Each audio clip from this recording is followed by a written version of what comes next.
We Carry Our Sons by me, Dawn Bowling.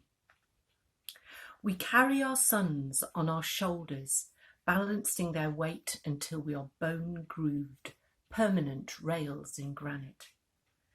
We carry them against our spines, splintered, forcing them to stand, to walk, fall only lightly, to peep, tip headlong into love.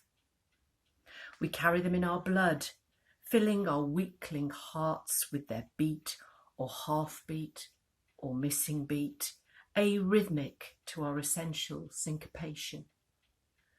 We carry them bellied, both mothered and fathered by their kicks and turns, birthing their pain in entwined family calls.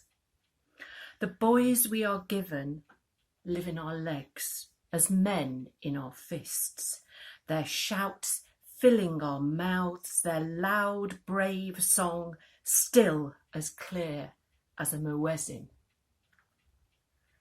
We have sent our sons, our beautiful sons, over tours, too far now to recognise their scent.